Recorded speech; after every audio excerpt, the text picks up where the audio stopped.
They say the world is unyielding, that it moves on its own axis, driven by forces beyond our control. They say reality is rigid, that fate is carved in stone, and the rules were written long before we arrived. That life, well, life just happens. To us, around us, in spite of us. But what if they were wrong?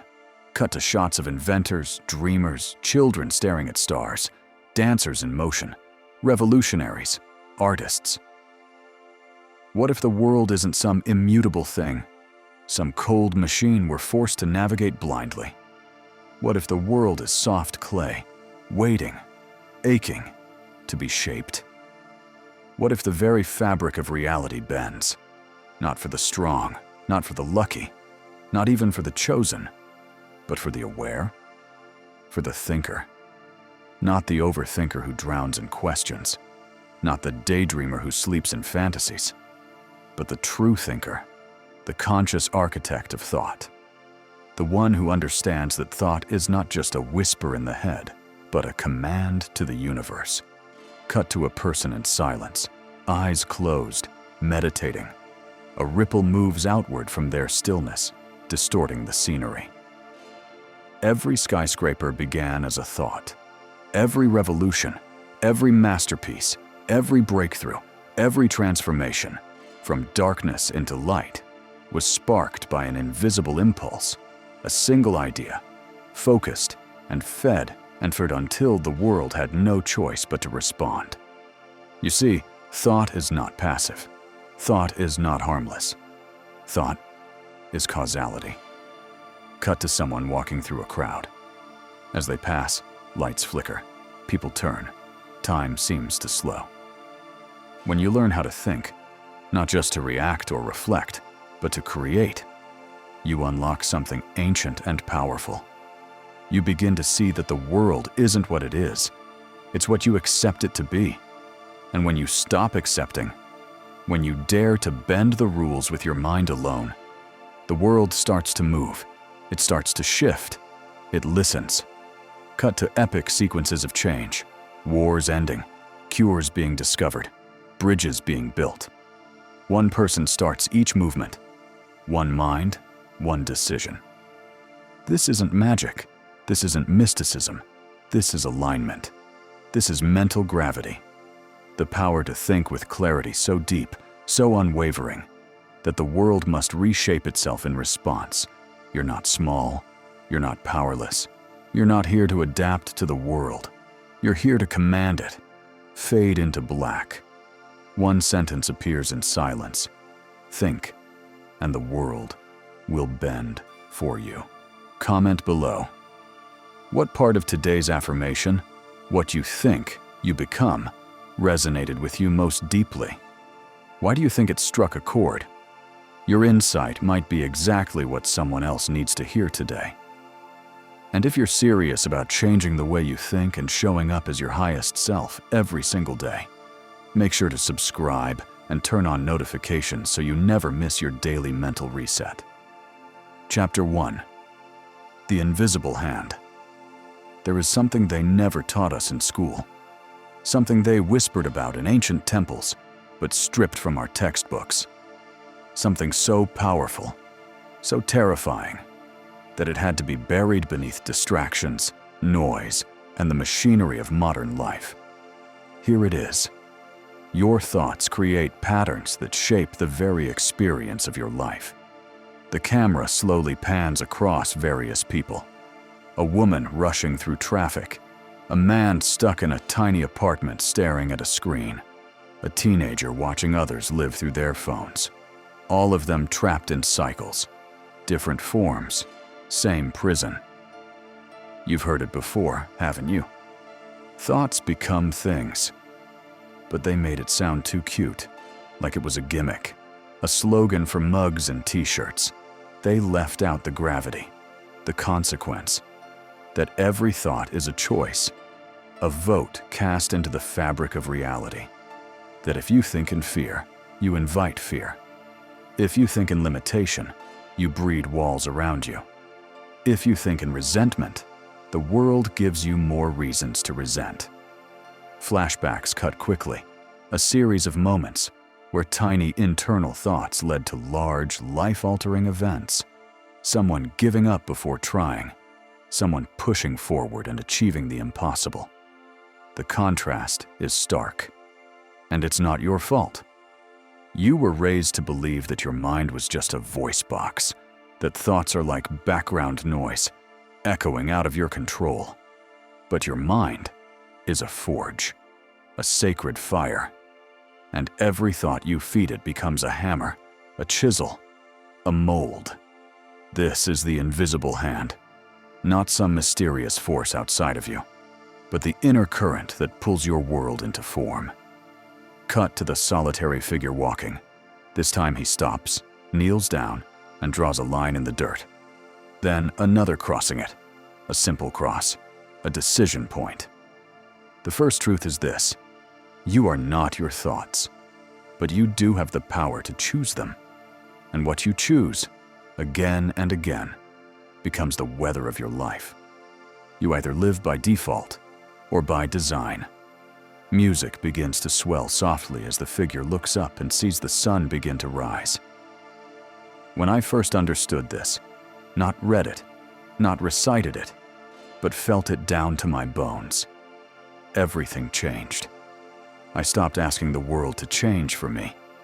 I stopped blaming the system. I stopped fighting the river. And I began to direct it. Chapter 2. The Architect's Awakening. The awakening didn't come like a thunderbolt. There was no burning bush, no divine voice from the sky. It came one night, after months of frustration, of repetition, of screaming into the dark, as a whisper inside my chest. You built this. He flips through pages. On them, complaints, dreams, plans never started, fears written out as facts. He stops on one page, reads it out loud. Man, quietly, I'm stuck. Nothing ever changes. He sighs, shuts the book. Silence. That was the moment I realized I had been writing my life into stone, over and over, reinforcing a story I didn't even want. I was the architect, but I was building a prison. Flashback montage. Him declining offers, ghosting opportunities, procrastinating, making excuses. All moments justified in real time by rational thinking. But seen from this angle, they were bricks in a mental wall. No one ever told me the real danger of thought. Not just what it does when it's aimed outward, but what it does when it loops inside you. Every day, I was thinking in ways that quietly told the universe, don't give me more. I can't handle it. Don't bless me. I don't deserve it. Don't change things. I'm too afraid. Cut to him slowly standing, walking to the window. He sees the city, but now it looks different, like a blueprint. That night, I tore everything down. Every belief, every assumption, every narrative I'd accepted without question. I wrote down the one question that would become my cornerstone. What if everything I believe about life is negotiable? The screen fills with the word negotiable in bold, clean type. That question was the first strike of the hammer. I wasn't asking the world to be. Chapter 3. Thoughts have weight. Most people don't know the weight they carry. Not in their hands, not on their backs, but in their minds. Cuts to people moving through life. A woman on a call, a man sighing in traffic, a teen endlessly scrolling. Their eyes say it all. They're somewhere else, locked inside. 1,000 thoughts a minute, mostly unchosen, mostly inherited. They march like ants across the landscape of your awareness, unquestioned, unfiltered, and quietly, dangerously believed. We see a man on a park bench. He watches people pass. He sees something they don't. Each one inside a storm they've forgotten is self-made. Thoughts have gravity, not metaphorical gravity, real gravity. They pull, they attract, they magnetize the experience of your life. Flashback. A person wakes up in a bad mood. The day unravels. They miss the bus, spill their drink, arguments follow. Then another day. Same person, different mindset. Everything flows. Things click. Was it coincidence, or was it resonance? The screen flashes with montages, electromagnetic waves, ripples in water, neural networks firing, patterns forming. Invisible design. Science tells us energy is neither created nor destroyed, only transferred. So what is a thought, if not a form of energy? A whisper of electricity, a wave of intention, a vibration moving through the unseen layers of reality. Zoom in, a thought forming in someone's mind. We follow it as it ripples outward. In the world, others react subtly. Something shifts. You're not thinking in isolation. Your thoughts don't stop at your skull. They leak, they echo, they transmit. A woman enters a room. She speaks no words, but people turn. They feel her energy, confidence, anxiety. Whatever she believes, she radiates. It changes the atmosphere. That's why some people bend rooms without speaking. Why you can feel when someone is heavy before they speak. Why strangers can feel magnetic or unsettling, even when silent. Cut back to the man from chapter 2. He's alone. The walls are covered in sticky notes. He walks, rips one off, reads it. He's not just observing his thoughts now. He's redesigning them. When I began to respect thought as real, I stopped letting garbage live in my mind. He reads some of the sticky notes. I'm always late. I'm bad with people. I'll never be like them. He stares at them, realizes the damage. A choice forms. I realized every sentence was a seed, and I had been planting weeds in my own soil.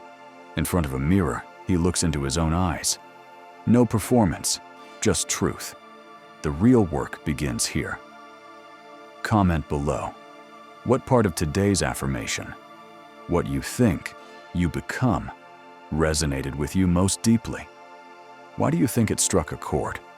Your insight might be exactly what someone else needs to hear today. And if you're serious about changing the way you think and showing up as your highest self every single day, make sure to subscribe and turn on notifications so you never miss your daily mental reset. Chapter 4. Thoughts have shape. Every thought has a shape, a form, a direction, a tendency. He builds until it finally holds. It's imperfect, but beautiful. He smiles, not because it's flawless, but because he built it. Some thoughts build, some destroy. Some invite freedom. Others reinforce walls. The camera shifts to the grown version of the boy. He stands in a bare room, blueprint paper taped to the walls, not of buildings, of a new life. Most of us were never taught to sculpt thought. We inherited thought patterns the way we inherit furniture, outdated, heavy, not meant for the life we're trying to live. Cut to flashes of inherited sayings. Money doesn't grow on trees. People like us don't get far. Play it safe. That's just how the world is. He circles a question on a whiteboard, stares at it, begins sketching again. But what if you could design your thoughts the way an architect designs a cathedral? What if you could sculpt belief the way a poet sculpts meaning from silence? He draws a triangle, each point labeled thought, emotion, action. It spins like a loop, a system. Here's what they never told you. Your thoughts don't just influence how you feel. They influence what you do. And what you do builds the world around you. Not metaphorically, literally. We cut to two parallel realities. The same person, same moment. One who says, "I'm not ready," and never moves. The other says, "Let's try." And that single shift births an entirely new timeline. A small shift in thought creates a new path. 1 degree of change today, and you're in a different life 5 years from now. He now walks through a hall of frozen versions of himself. each one shaped by a different belief system. One angry, one depressed, one lit with joy, one darkened by shame. The shape of your life is the echo of your mental geometry. You are not fixed. You are not static. You are not doomed to repeat the patterns of your childhood, your culture, or your trauma. You are clay, wet and warm, and waiting for decision. And thought is the sculptor. He steps to a blank statue, picks up the chisel, breathes, and strikes. The first blow. It begins.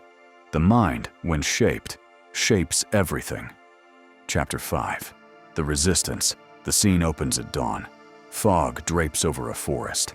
The man walks alone on a winding path.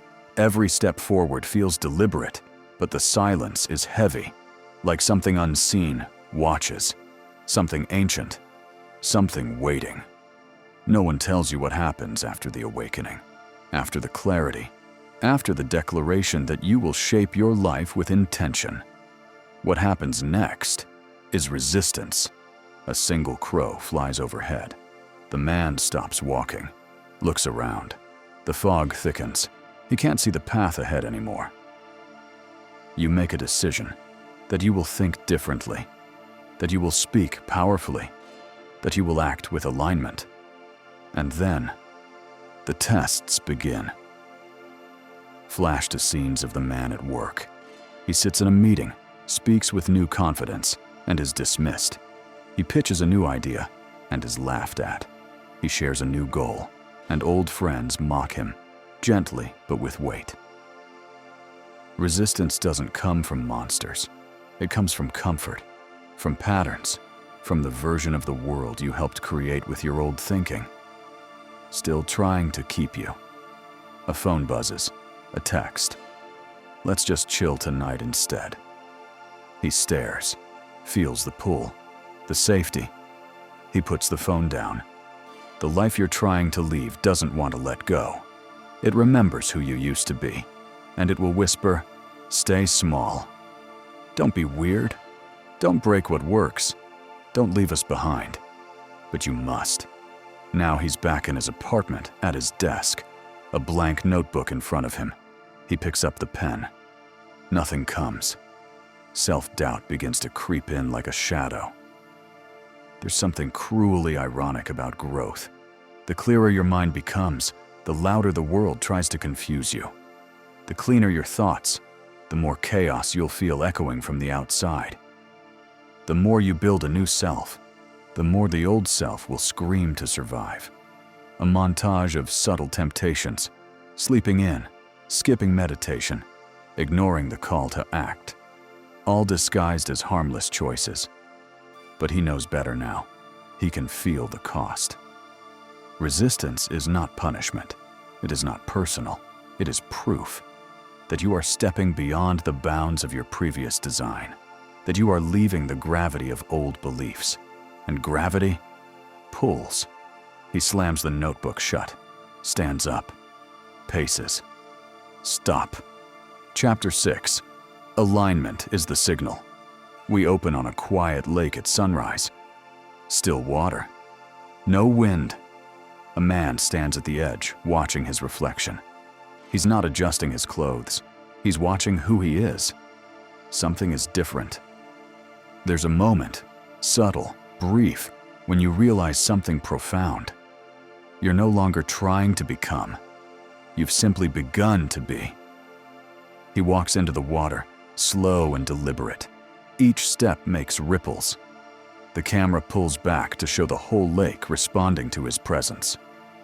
The war inside has quieted. The resistance is still there.